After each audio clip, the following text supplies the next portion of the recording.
As I posted a video on the 14th that included some of the possible features that were leaked through the public test channel build that could possibly make it to version 50 software update, there were even more things that came from this code that I think deserve being talked about. This video will be more of a casual conversation type of video where I'll be discussing additional features that could make it to version 50 system software update, as well as talking about what's going on with the situation where Meta found the leaker behind the Quest 3 CAD files leak that we saw later last year. Starting with the possible version 50 features, I'll quickly summarize what I talked about in my last video. So there's a thing called the Quest Public Test Channel, or Quest PTC. Quest PTC is where, if you're able to sign up for the program, you'll have early access to the unreleased software versions ahead of the public release. Some people within PTC that are much smarter than me look at the features or even the software code to figure out whether a feature in the PTC could make it to an official public software release. Initially, I covered that there are two new features that we saw, which are the direct touch feature through hand tracking and a body tracking setting through app permissions. The direct touch feature is where you can touch something with your fingers on the Quest home screen and carry out actions like scrolling or clicking, whereas before, you had to pinch your thumb and your index finger to simulate the touch. Take your index finger and your thumb and lightly grip the base of your tail and run your fingers along.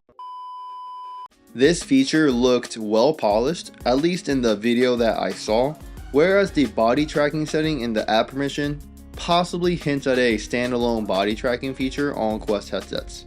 You know, a lot of people already know that Quest 2 and the Pro don't have the required hardware needed for body tracking, but Meta has demoed a feature where the software could guess your body position just by where your headset and controllers are. Another theory is that Quest software could support external body tracking hardware to be paired with Quest devices, but as of right now, I don't have too much outside of that. This leads to even more things that people found in this public test channel software release. This new feature is regarding faster and easier room setup, along with having support for being able to save more than one Guardian for future use. This possible Guardian update is especially important for standalone headsets, since you're more likely to use the headsets in different rooms or places compared to a tethered PCVR headset. All of these new features I'm talking about in this video came from Nya VR. I think that's how you pronounce it, since their avatar in the shirt has a cat on it, and in Japanese, a cat makes the sound nya. Knowledge. Well, anyway, the new software supports 4 save slots for bedroom, office, living room, and other. It seems like the names of the rooms cannot be edited for now, but you could honestly set up your rooms with whatever name the assistant gives you, as long as you can remember it. So there was a video that was embedded in the software code showing that it might be possible to fix alignment issues with your Guardian just by dragging the entire selection of Guardian so you can match it with your furniture.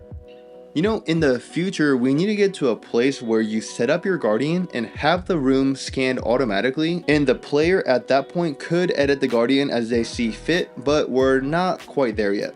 I'm gonna just keep going on this version 50 talk. Now you can add more furniture objects within the room setup feature, including a couch, desk, bed, screen, other, door, window, lamp, a plant, and a shelf. That's quite a list. I guess if you set up your room correctly, you won't come across those videos where people are literally running into their TVs.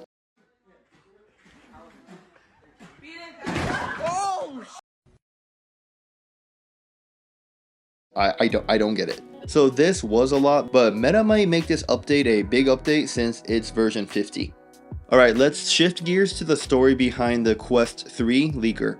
So going back to late last year, I posted a video covering the most up-to-date information for Quest 3 at the time, which most of the information is pretty accurate, so I'll leave the link in the description and in the top right corner for now. But almost all, if not all of the information came from, sadly, it's Bradley, who's the most well-known and reliable in leaking VR related matters. So Meta did do their own digging around and figured out that a third-party contractor supplied information to Bradley, and obviously Bradley made it public after that. In the process, the original information leaker did receive money from Bradley, and apparently you're not supposed to do that if you follow journalism ethics, which I honestly don't know much about. Bradley did write a letter explaining what happened, which I personally absolutely believe this is exactly what happened.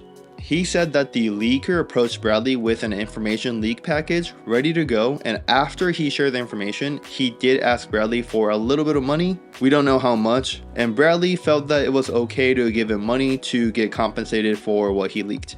You know, I'm not a journalist, and I don't even consider Bradley to be a journalist. He's a YouTuber, unless people consider YouTubers to be journalists. So I don't think this was unethical if I were to put myself in Bradley's shoes. And it doesn't make it much better, but the leaker approached Bradley for the money, you know? It wasn't like Bradley contacted his source and was like, hey man, here's some money, can I please get some juicy Quest 3 leaks?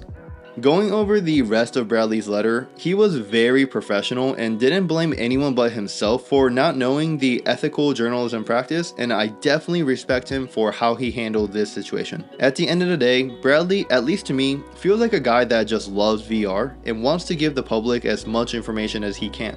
While at Meta, they did announce that the original leaker is no longer with Meta, but I hope that Bradley doesn't get himself in trouble from this situation, and I hope he continues to supply the community with VR leaks and information that is done ethically, if there is even such thing. This video was definitely a different style of video that you guys are used to watching, so let me know if you liked it, didn't mind it, or even hated it.